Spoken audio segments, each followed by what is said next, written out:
All right, well, I'll call the meeting to order. Jen, would you take roll, please? Commissioner Corbin. Here. Commissioner Thill. Here. Commissioner Johnson. Commissioner Waldner. Here. Mayor Lindsay. Here. You have before you the agenda for this evening. Motion to approve the agenda. Second.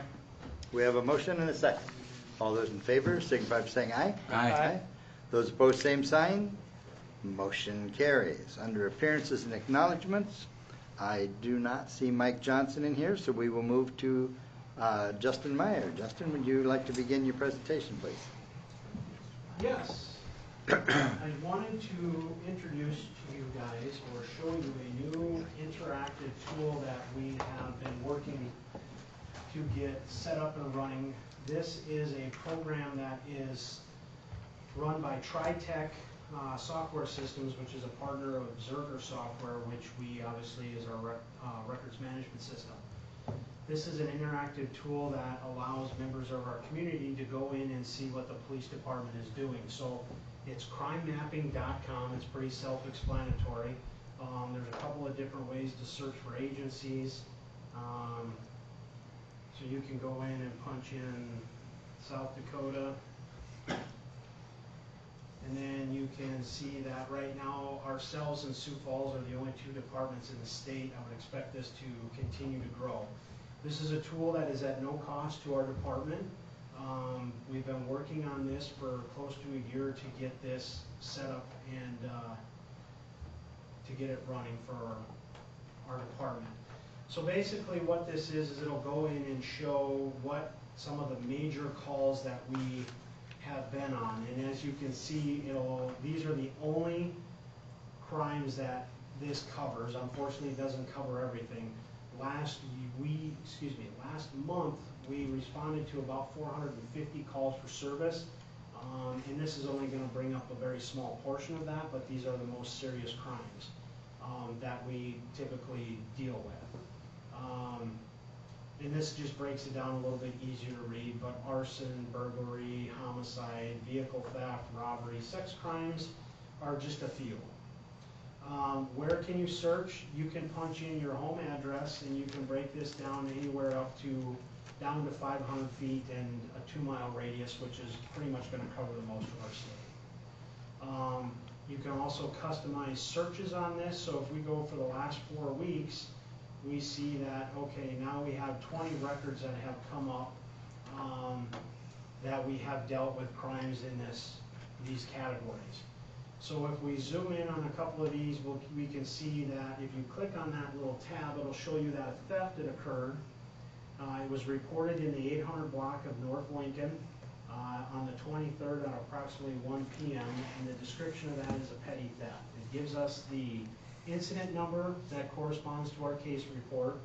And it also, if you scroll down on here, you can also go, it's a direct link to our website, and then also the sex offender registry for the state of South Dakota.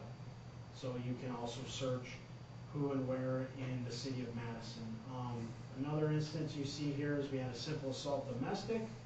That took place in the 700 block of Northeast 5th Street, again on the 17th of July at approximately 7:39 p.m. If you scroll over to some of these that have numbers on them, basically what these numbers indicate to us is that there are multiple offenses that occurred on this report. The serious one, or the most serious one, is the one that's going to show up.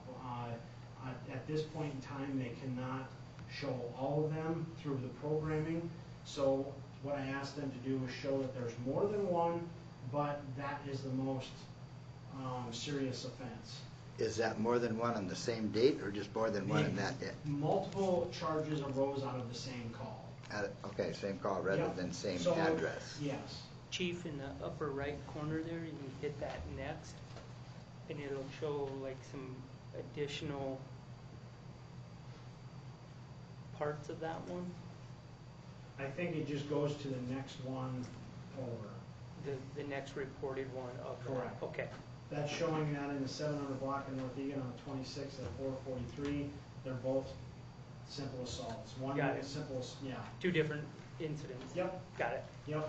So now if you go down here, it has a number of 6. So here's an assault that occurred in the intersection of Grant and Heilman on the 28th of July at 3:44 in the morning. Simple assault was the most serious, but there were 6 charges that arose out of that case. So, you scroll out here a little bit, 344 in the morning.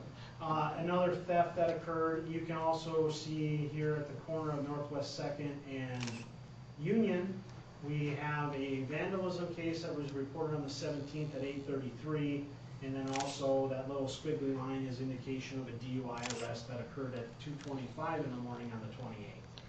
So you can go back and you can customize these searches.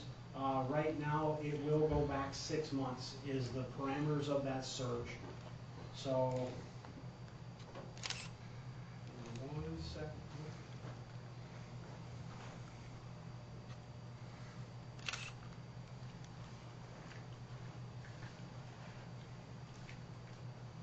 So then obviously you see that we have a lot more incidents that have occurred over the last 6 months. But it allows our residents to go in and see what's been going on in their neighborhood, what kind of crimes have been happening in their neighborhood. It will break it down to the 100 block. It will not give a specific address, and that is to make sure that we are in compliance with Marcy's Law, to protect the rights of any victims that are involved with the crimes. So obviously you can see 88 records since February. I can tell you right now, I think we're in the neighborhood of almost 3,000 calls for service this year. And this is showing some of our most serious offenses. The nice thing about this is also you can go to this crime incident, you can break it down by the description, incident numbers, locations. As you can see here, you have Grant and Highland Lane. These are all those charges that were shown on that incident. You have a common nuisance, an underage possession consumption, 2 simple assault charges, and then also another common nuisance. So, so you can go through and scroll through all of these. The other thing about this is it'll chart this out to day of the week summary. So it'll show you that, you know, what's going on any particular day of the week. Sundays we've had 4 DUIs since February.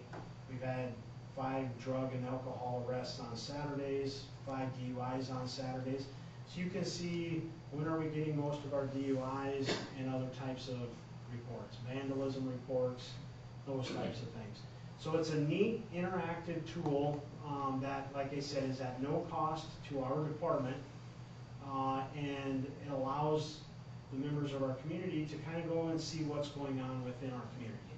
I just kind of wanted to introduce this to you folks, let you know that it's out there, it's available, and if anybody's got some time to kill and is interested in what's going on in their neighborhood, it's a fantastic little map. And that's primarily to this, you know, the PD responding to, not necessarily outside the city limits. Correct. This is only pertaining to the police department. These are our calls that we have handled within the city. Yep. And is there a link to this on our website? Not yet. There will be in the very near future. Excellent. We'll be able to access that through the Lake-On website. Correct. Yep. Commissioner Johnson, you can also get to it at crimemapping.com. You can go and just type that directly in and go straight to it as well. And I mean, it's all public information.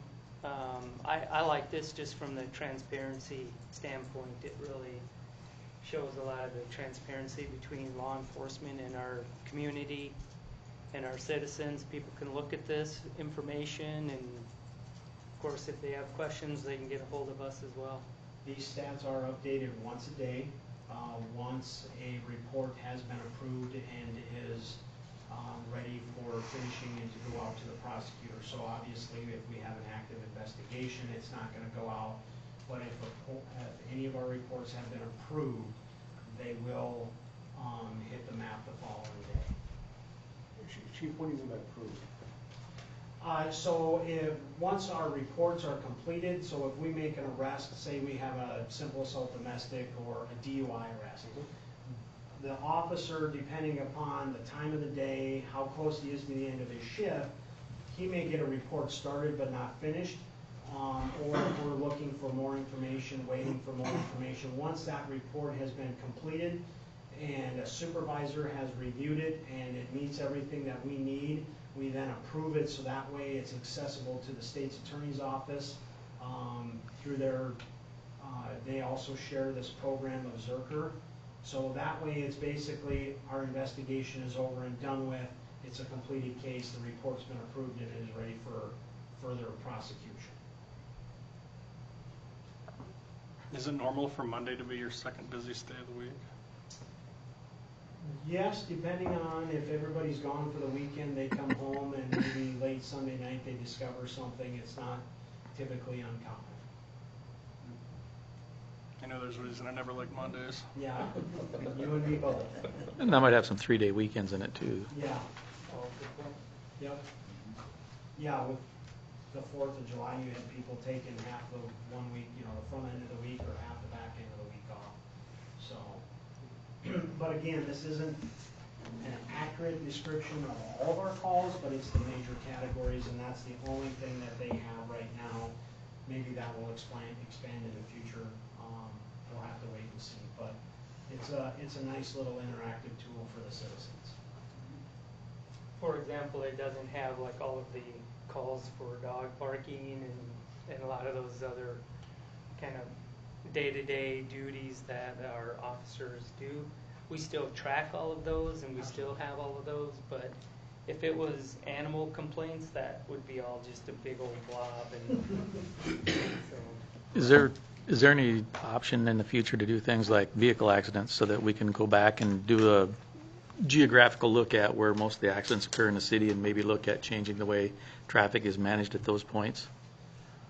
Through this, I'm not 100, I don't believe so. There is obviously a paid side to this that you could probably do that with, but the expense of that is quite steep. Okay. And could we go back and find those through our records and take a little bit of time? But yes, we could do it, but right now, not through this, unless we wanted to bump up to the full version.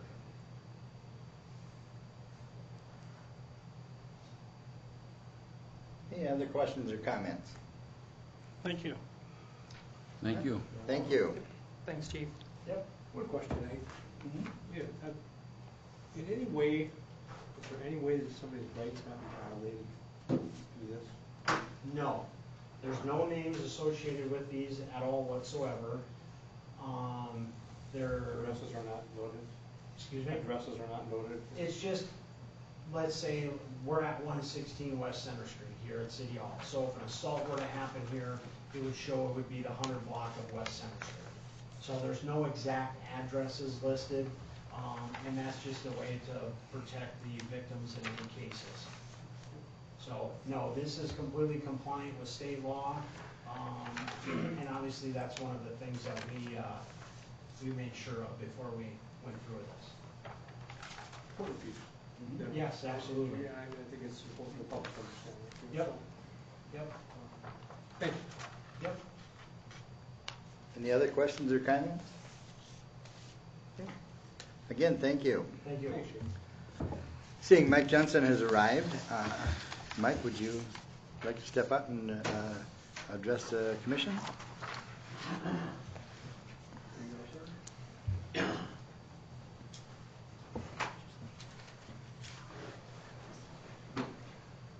Okay, the reason I'm before the board is some drainage issues on some property or the streets that I live on. The first issue that I'd like to address would be North Union, where it dead ends where we're building the twin homes. Just to give you some background, correct me if I'm wrong, Bob, but when Henry Musil put his trailer with the basement under it, that was a gravel road when he first moved in there. And then it was developed with curb and gutter and an asphalt street. Well, in the process, the west side, or the east side of the street is 1.7 foot higher than the west side of the street. So there's no water that's ever in the curb and gutter on the east side of the street, it's all on the west side of the street. Okay, since Henry Musil had moved in and you know, it wasn't a big problem. There weren't the other houses up there. There wasn't the development of Josephine and the cul-de-sac back there. And in essence, we're getting quite a bit more water flowing to the south and to the west. Okay, now, when Henry owned it, he was having troubles with water running through his property, and he complained and complained and nothing was done. Well, then I purchased the property in '98. Well, since then, or since Henry was complaining about the water problem, now we've added the houses and, you know, more watershed. Now we've got more water coming through. And with building the twin homes, I've made adjustments and adjusted the foundation elevation and the slope of the driveway to counter some of this. But now, with the possibility of developing and building another twin home to the north, and that gutter is lower than where I'm at, where the new twin home is being built today, that's gonna cause an issue. And when I'm spending, you know, $500,000 for housing, I don't wanna end up with water sitting in front of my property. Now, it does flow very slow. There's like a tenth of fall in the curb line, then it levels off for 50, 60 feet, and then it drops another tenth or two, and then eventually To the north or south? No, it runs to the south. Okay. But it's very, you know, it's, you get a gully washer, it comes into the property and runs like up towards the trailer and then runs down where the twin homes are gonna be now. So what I would like to see, you know, the only thing we can do right now is to put some type of catch basin in there and a storm sewer. One way or the other, whether it goes south or whether it goes west or whatever. But we've got way too much water coming. That's kind of an explanation of that particular problem. Is there any questions or did I? What kind of timeline you looking to get this fixed? Well, the soonest we'd start the second set of twin homes would be next year. That would be the soonest. How often does it happen? Anytime you get over an inch of rain in a hurry. Yeah, I think this is something that we definitely need to just, you know, have our city engineers and take a look at and, you know, come up with a timeline, and we are coming into budget time, so, you know, you know, we can't make any decisions right now because we don't have the information, but it is something in that you bringing it forward, you know, we can put it into our 2019, you know, thought processes and discuss it during budget time. And the reason I'm here now is because if there's something that's gonna be, whether the curb, I'm just throwing this out. Sure. All different ideas, whether the curb height is adjusted, whether the street height is adjusted somewhat on the west half or west 2/3. I mean, that's gonna affect where I put the elevation of the next set of twin homes. Sure. Yeah. No, I hear you, and I've been up there, so I understand what you're saying in that. And again, you know, I'm glad you're bringing it before us, you know, and this is a good time to do that. And so Chad's taking notes over there, and it's something that, you know, that, Yeah, okay. you know, that we will look at. It's something that we're gonna have to probably look at going down the future, because if you're gonna have two sets of twin homes, you know, I wouldn't want water coming into the driveway and into the basement there, and the street already needs work done on it. It's gone completely downhill, and it's time that we need to look at that block and take some further action and put it in the budget and bring the curb up to grade where it should be, because we're going to have future development in the trailer court. It might not be in the next 2 or 3 years, but it could be 5 or 6. Chad? The only thing I may caution is, I think we want to look at this. I No, don't know that- that we total- want to that's all jump I- right that's what I into said. incorporating something into the budget. No, I mean, I I know there said hasn't been it's- a home built up there since Right. at least 2005, so I don't know how much has changed. And I don't know, Mike, if water doesn't actually cross your property, it stays, for the most part, in the boulevard. It doesn't leave and go onto private property, is that correct? When you get a 3-inch rain, it cuts across the yard.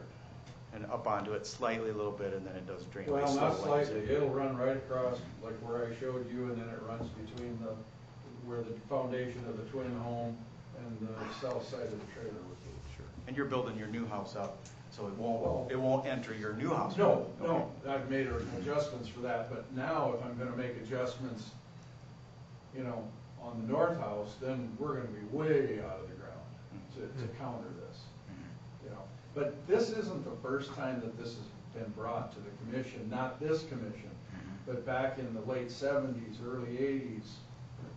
I mean, Henry Musil was complaining about this, even before we had the other development with the houses to the east and north. Yeah, well, the houses across the street would have an effect, but the ones in the cul-de-sac on Cedar Court don't. Yes, they do, Because they all drain to the east No, they don't. significantly. The backyards come to the west and come to the south. But that shot land did that before. They didn't raise that. That land did that No, before. that's true, but the Yes. way the street is sitting, it's not. The if street we had drains half to the east. If we had half the water on the east side of the street and half the water on the west side of the street, we wouldn't have a problem. But That right entire now- Cedar Court drains east.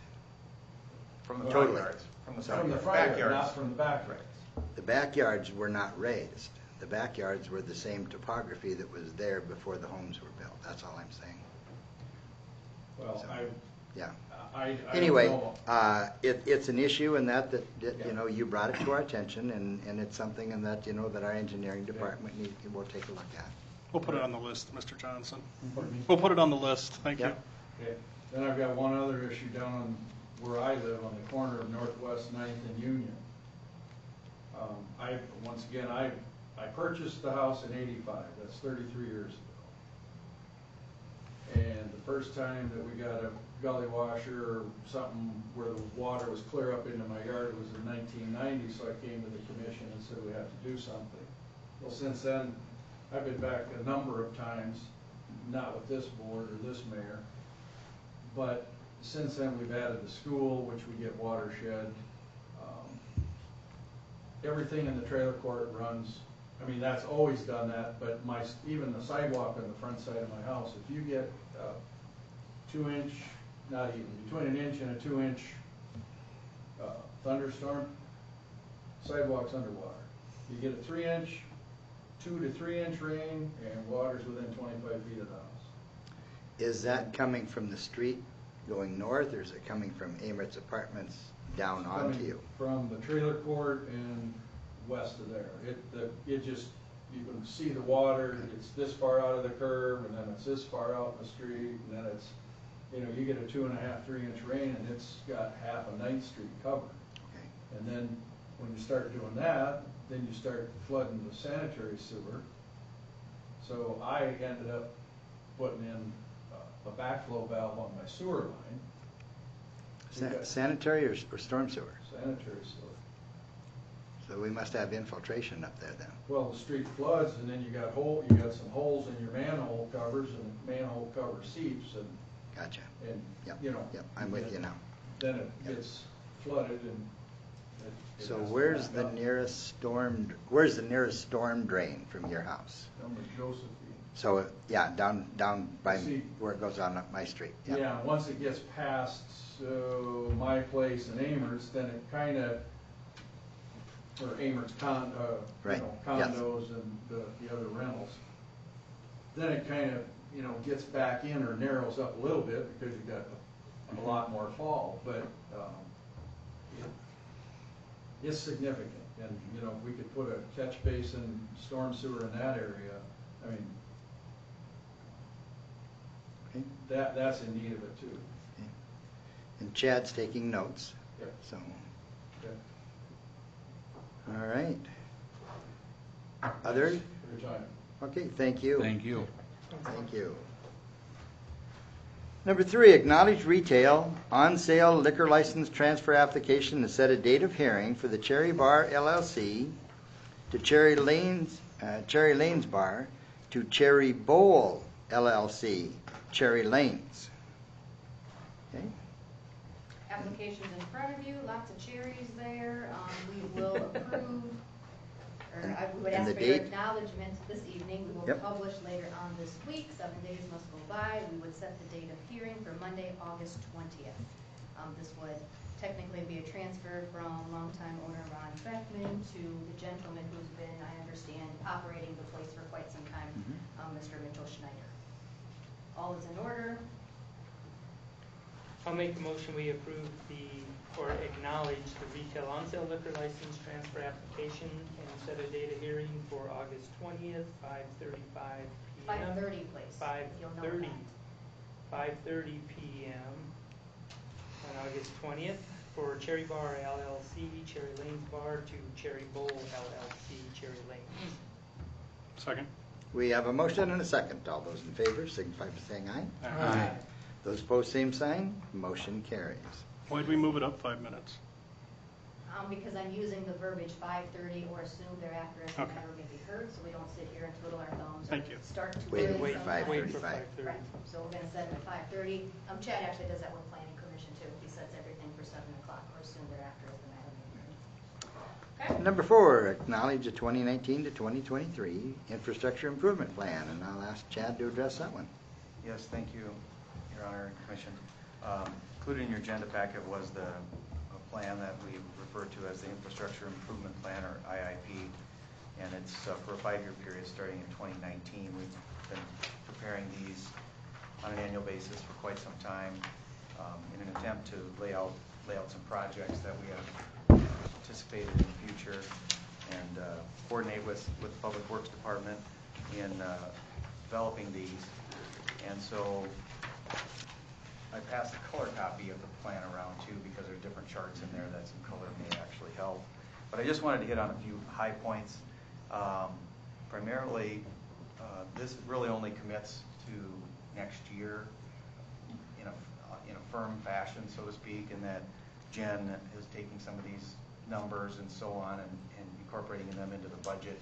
And then also, my office and the Public Works in some cases are starting to do some planning work and some design work and some scoping work for those projects, primarily and again into 2019.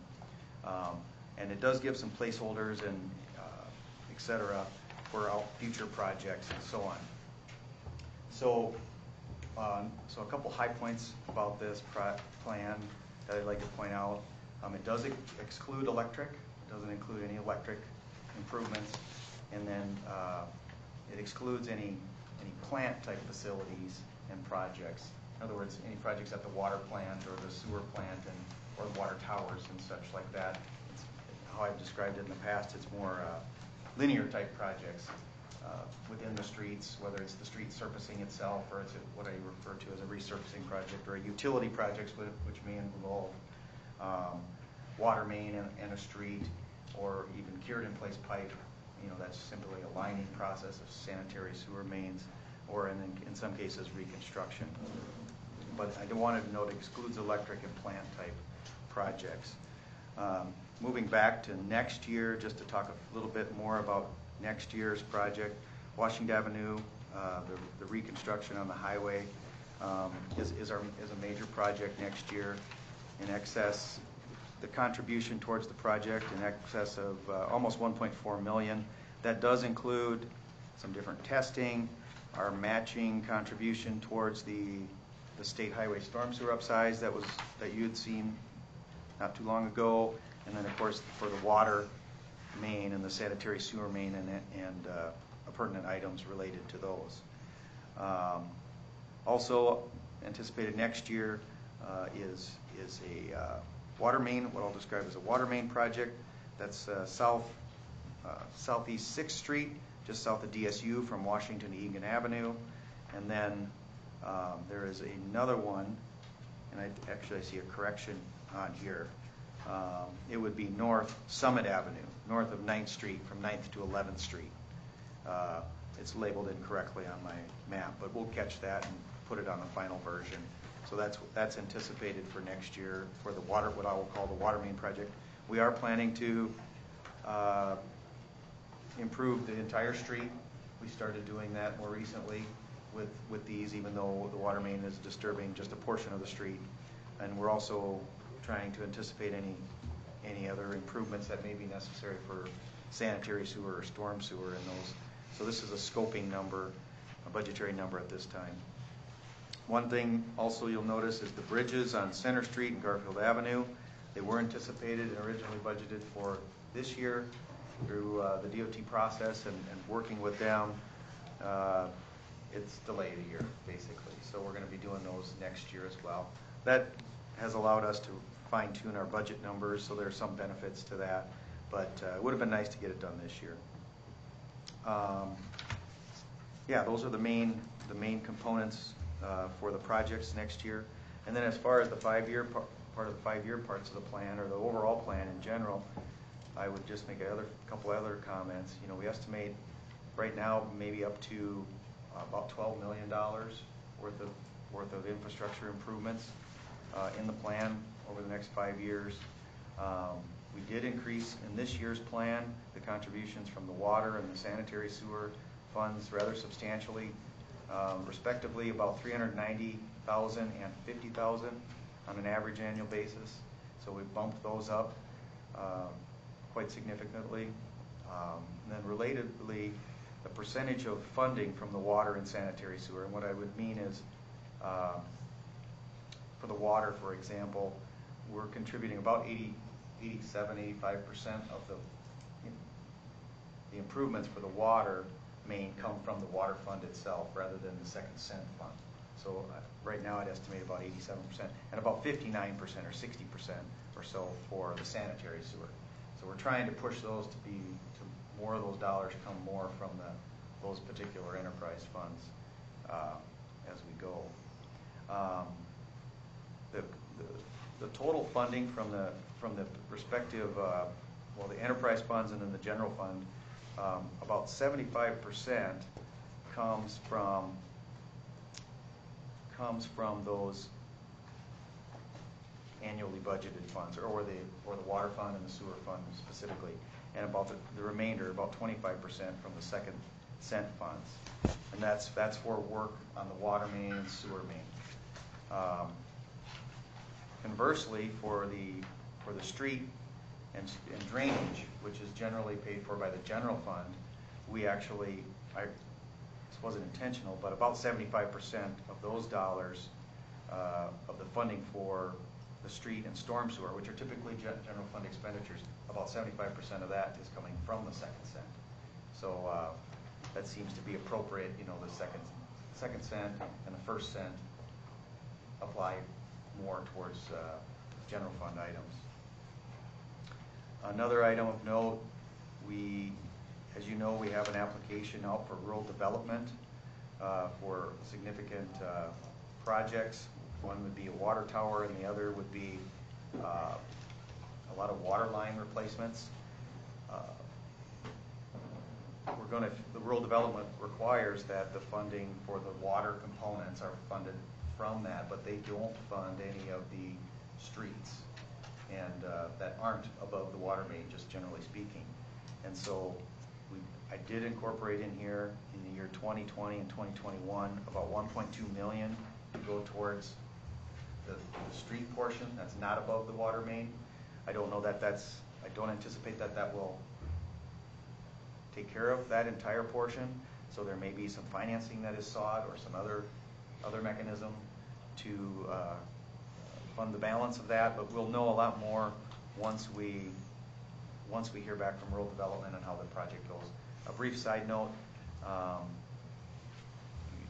we may not have access to some of the rural development funds for the community facilities application, which is what we had talked about at that hearing, is utilizing not the WEP funds, the water improvement. I'm not going to get the acronym. What's the WEP? There's the water funds and there's the community facilities funds. The community facilities is for the non-water component components of it. Those may not be available for us for a variety of reasons. So I'm incorporating some second cent dollars into that.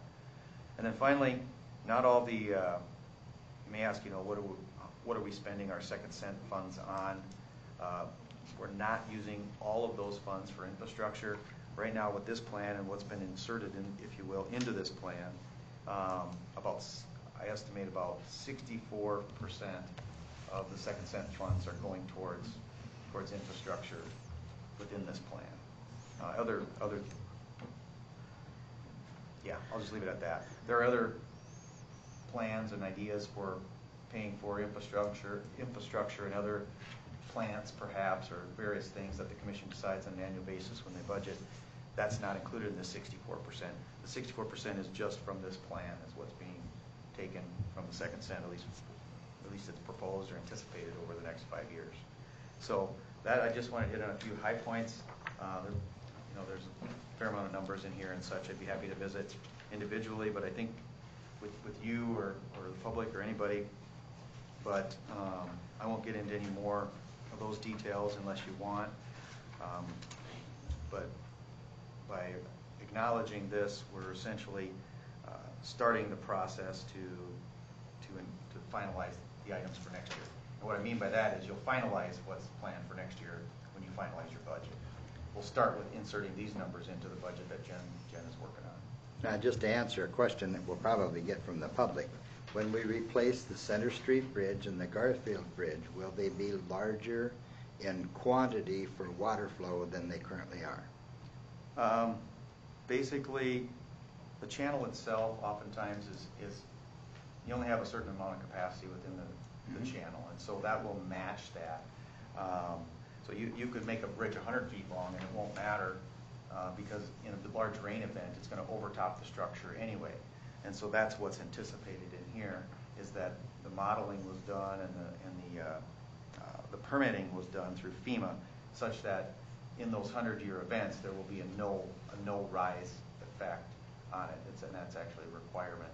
So I didn't really answer your question, but I think not entirely, but you got around it. Yeah, but so you can't really increase the size. I mean, because the channel capacity itself only carries about a 7 to 10-year flood event, and then it's going to leave the channel anyway, and it's going to go over top the roads and all the surrounding properties and so on. Keep going anyway. And keep going, and so it will not impact the flood stage elevation with a 100-year event.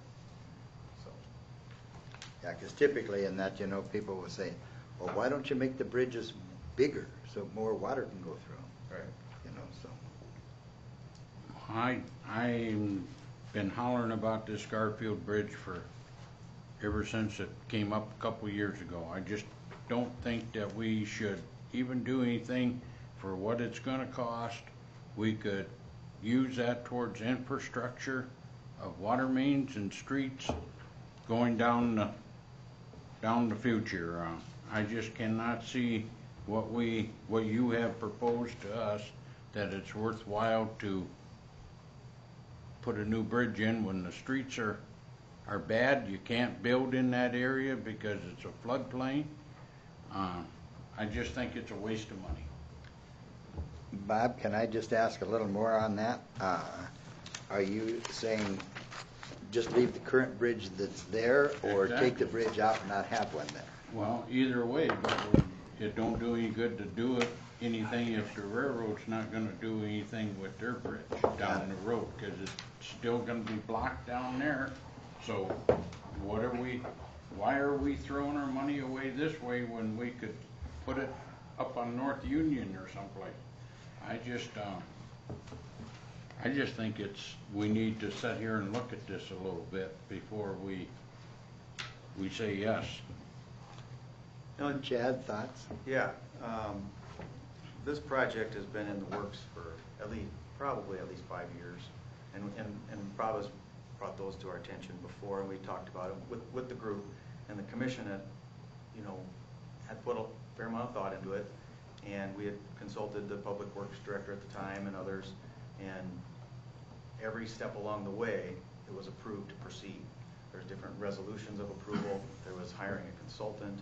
There was actually this plan last year had it in there as well to proceed, and it's just by a glitch, if you will, that it didn't get done this year. So, I understand that, and I think it's a good and reasonable point to make, but the consensus was to proceed going forward and to put a structure back. I mean, we still can. There would be some costs that would be lost.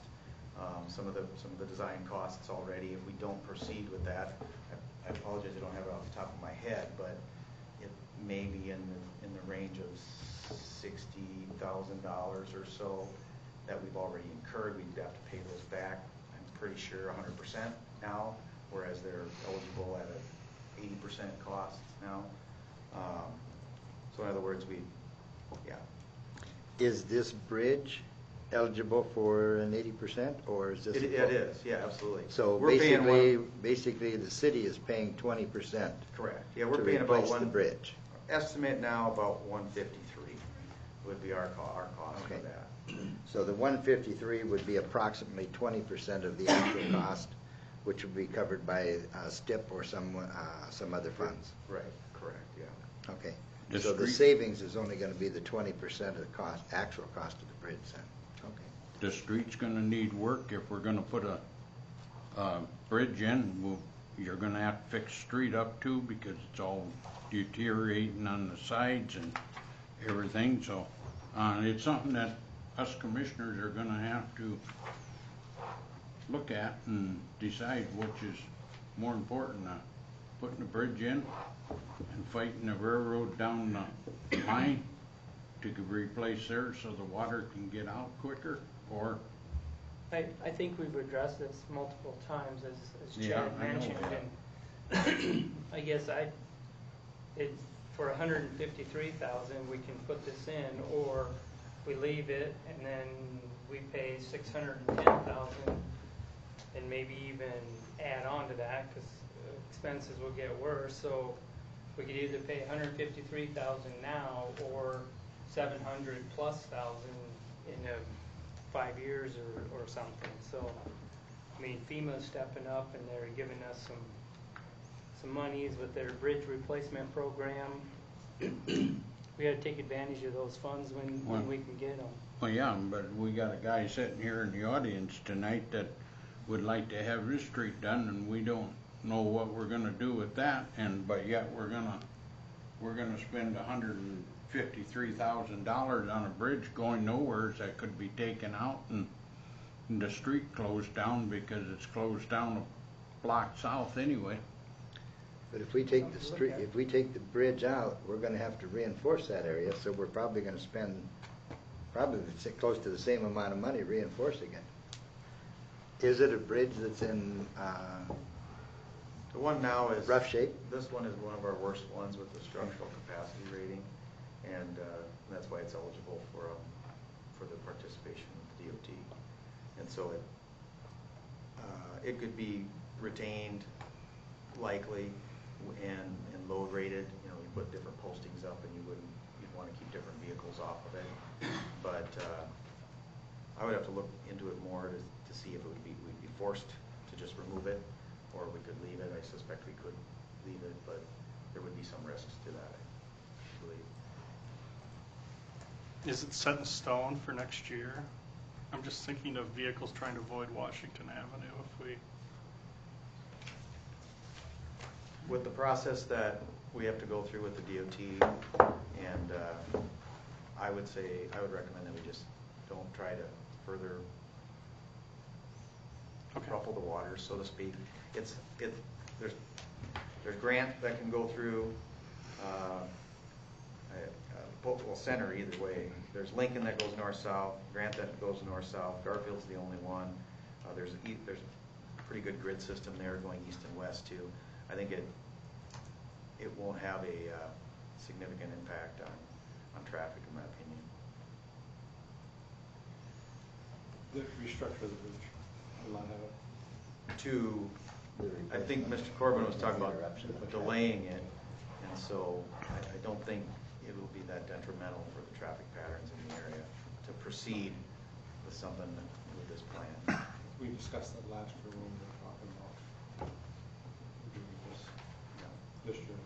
And we had hoped to get it done this year. It would have been more ideal, no doubt. It would have taken that out of play. Correct, that's absolutely correct. I'll make a motion to acknowledge 2019 through 23 infrastructure improvement plan. Second. Okay, we have a motion and a second. All those in favor signify by saying aye. Aye. Those opposed, same sign. Motion carries. Is there anything on the consent calendar anyone would like to remove? If not, do we have a motion? Motion to approve the consent calendar. Second. We have a motion and a second. All those in favor signify by saying aye. Aye. Those opposed, same sign. Motion carries. Seeing no old business under new business, authorize the mayor to sign the grant application with the FAA, AIP 3-46-0029-016-2018 Madison Municipal Airport Parallel Taxiway Project. Chad, I'll ask you to start the discussion on that. Thank you, Mayor and Commission. I'll say a few words, and then Mr. Jake Braunagel is here from KLJ. He can elaborate or answer any other questions I may not be able to do as well. But this and the next two items are related to the Airport Parallel Taxiway Project. As many of you, even this commission, so most of you are familiar with the grant application process that you have to go through the FAA. You've done it in the past. This grant application includes the Airport Parallel Taxiway Project with the bid numbers received. We opened bids last Thursday. I'll talk about that in a moment. But it includes the parallel taxiway construction as costs, pretty firm estimate of costs now with the bids, and then also the some of the testing required for that project, and then also the contract administration that KLJ will provide. Those are the main items that are included in the grant application for this. That's on this particular item for you. Just briefly on the bids, you will consider them subsequently approving those bids, but the low bid, we received two bids on the second. The low bid was about $2.9 million, as I recall. The engineer's estimate was about $3.5 million, and so we're pleased with those bids. Initial indications are that they'll be able to be awarded without problems at the right time. And now I'll talk a little bit about the timing. The grant application will go in. FAA will consider that, and they'll provide a grant agreement subsequently. That typically, there's a very short time window that you have to approve this, the commission. And typically the grant application, the grant agreement matches exactly the grant application, the amounts in there. So we anticipate it being the same at that time. And then once the grant agreement is signed, sent to FAA, then shortly thereafter the commission will actually consider the awarding the bids. There was provisions put into the contract documents that required the contractor to hold their bids for an extended period of time while this process happens. This has been a process that we've used in the past. As far as the timing, it's a little out of the ordinary, so to speak, but having to work with the FAA on, in this process is somewhat of a requirement, if not a requirement, being forced to do that. So I'll just stop there for now and let Jake add any additional items that may be pertinent. But I had talked about a couple of these other items on here by virtue of my discussion of this agenda item. So Jake, is there any other parts that you want to mention? And Jake, for the people at home and that, I would ask if you'd come up to the microphone. Thank you. Yes, thank you. Yeah, just to run across the grant application, maybe a more clear understanding of the funding that will be involved with this middle of the grant application. The total project cost will be estimated at $3,265,531. That's fully inclusive of the items that Chad spoke on earlier with the construction observation, testing. There's FAA closeout reports. There's a detailed audit that we have to complete at the end. Those are all listed out in the grant application if you'd like to look at them a little closer. So the federal share on these FAA grants is normally 90%, and then the state usually kicks in the 5%, and the local share is 5%. So the local share is $163,277 for the grant application. There is a good possibility that this is considered within the next month here by the FAA as they're coming up against their fiscal year. So we'd hope to have a grant offer within the month of August. There's a possibility it could drag a little longer, but that's kind of what we're looking at for the timeline for that. As Chad said, we were happy with the bids. We received 2 bids. One was $300,000 above the engineer's estimate, and one was about $500,000 below. So the bids came in very well. We were happy with that. And we have reviewed the initial contract documents, and we don't see any issues with the bid at this time. We're moving forward with the application and subsequent agreement if it's offered from the FAA. So I guess I'll just open it to if there's any specific questions by anybody on the project or the grant application. And when we've addressed this before, and that they were going to do one direction on the taxiway one year and another direction another year, and that. But this here actually is doing the entire taxiway and having the entire taxiway done in at one time. And so typically in that, when you can have all the equipment there and complete the entire project, and that it comes in a little lower cost than doing it in 2 different years. So I'm very pleased in that the FAA said that they were going to do it all in one shot.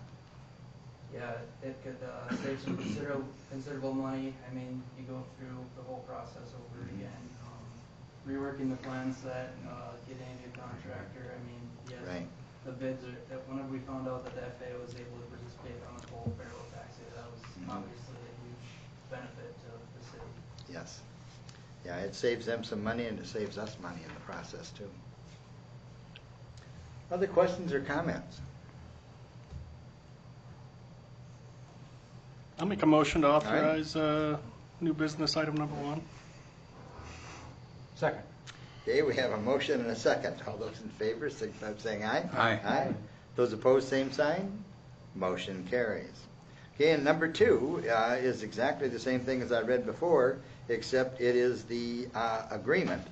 And are there any questions or comments on that? Mayor, Your Honor, I may want to put in a contingency that it's the grant, the mayor is authorized to sign the grant agreement contingent upon a favorable legal review. I know, if I remember correctly, the attorney Mr. Jenks has to sign off on a portion of that. It's typical, it's always done, but that might not hurt to put that contingency in there as well. It's fine if you have the contingency. I don't anticipate any issues. I'll make a motion to approve number 2 with the contingency. Second. Okay, we have a motion and a second. All those in favor, signify by saying aye. Aye. Those opposed, same sign. Motion carried. Number 3, authorize the mayor to sign the professional services agreement with KLJ Incorporated for the AIP 3-46-0029-016-2018 Madison Municipal Airport Parallel Taxiway Project. Chad, did you want to add anything more on this? This is actually, yes, Your Honor. This is actually the agreement for KLJ's services to hire that. There was as you know, there was a independent fee evaluation, I think an IFE they refer to it as. That was done. It came back appropriate, that the fees were appropriate, and that will actually be approved by FAA, if I remember correctly. And then, of course, the IFE cost itself is eligible, and so everything seems to be in order to proceed with this as well. I'd recommend proceeding. There isn't a better engineering firm for this. We already had a consultant review process. Okay. I'll make a motion to authorize the mayor to sign professional services agreement KLJ Incorporated for AIP 3-46-0029-016-2018 Madison Municipal Airport Parallel Taxiway Project. Second. We have a motion and a second. All those in favor, signify by saying aye. Aye. Those opposed, same sign. Motion carries. You just about gave Jake a heart attack. Thank you, Commissioner. Thank you. Thank you. Number 4, authorize the mayor to sign change order number 2 with Prunty Construction Company with the West Center Street Reconstruction Project Highland Avenue to Blanche Avenue. Chad, I'd ask you to address this, please. Yes, thank you, Your Honor. Included in the agenda packet is the change order itself. It's a short document. What this change order is for providing the appropriate traffic control at the intersection of Center Street and Highland Avenue when the work happens at that intersection. We didn't anticipate that the work would have to move into Highland Avenue, if you will, as far as we do believe it will have to now to appropriately have some room for the contractor to work, and then actually to install, there's a tie-in on Highland Avenue on the main, and we're replacing a small portion of that main that goes north and south. And so this change adds additional signage. It adds some time for the setup of that additional signage and placement of the barrels, et cetera, including, and also it's somewhat labor intensive. There's a bunch of little tabs that are put down on the road because this may have to be up for a couple weeks, up to a month, I anticipate. And then also some arrow boards at each end. So we're going to push the traffic that's going north and south there into the far west lanes. The far west 2 lanes are going to have to narrow down and do that. So it's quite a traffic control setup. The cost for that is included in this change order. It's the $5,286.90. I would recommend that we approve that, and that should give us the appropriate space and the signage compliant with the manual on uniform traffic control devices to work safely in that area and accomplish the tie-in. Okay. Questions or comments? One question, Chad. Should we route the truck traffic for the bigger trucks around by the elevator, or will they be able to go up the west side of the road? You're going to have your lanes smaller. If somebody's hauling a piece of equipment, are they going to be able to make it, or should we use the southwest 3rd Street and the elevator road as for truck traffic? Yeah, that's a good question. I believe, I'm confident, these aren't going to have to be narrow lanes. We only need about an extra half a lane, really. And so we can make sure these are set up so they're at least 10 feet wide to route through there. I don't think we need to set up a special detour. And if there is a larger piece coming through, we'll just have to work through it, so to speak. I didn't know if you needed extra signage for that. No, I'm not anticipating we will. Okay. Or we'll need to. Thank you. And the length of that would be approximately what? From the, rerouting around. Are we talking half a block, 1 block, 2 blocks? The full closure, I don't have that set up in front of me, I apologize. Just approximate. I would say the full closure from end to end will probably be at 300 feet. So it will start, it'll probably start near that 1st Street intersection on the north, and actually first on the north and first on the south. It may actually even get past that because there is different transition lengths required for different road speeds, and they have to move over quite a bit because they're moving all the way over into those west 2 lanes. Mm-hmm. So I would say, roughly speaking, first to first.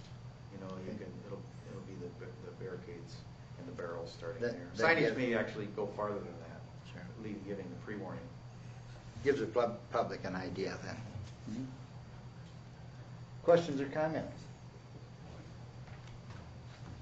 If not, do we have a motion? I make a motion to have the mayor sign change order number 2 on West Center Street reconstruction project and Highland Avenue. Second? We have a motion and a second. All those in favor signify by saying aye. Aye. Those opposed, same sign. Motion carries. Did we have any public comment? Nothing this evening, sir. All right. Under announcements, remember tomorrow is National Night Out at Westside Park near the swimming pool, and the city will be feeding all of those and that are present. So Does that start at 5? I believe. Yep. 5 o'clock. 5 o'clock. So be there earlier. yep. Okay. All right. I don't think I RSVP'd, but I plan to be there. Okay. With that, do I have a motion to go into executive session? So moved. Second. Okay, we have a motion and a second. All those in favor, signify by saying aye. Aye. Those opposed, same sign. Motion carries. All right, I declare we are in executive session. Thank you, everyone, for coming.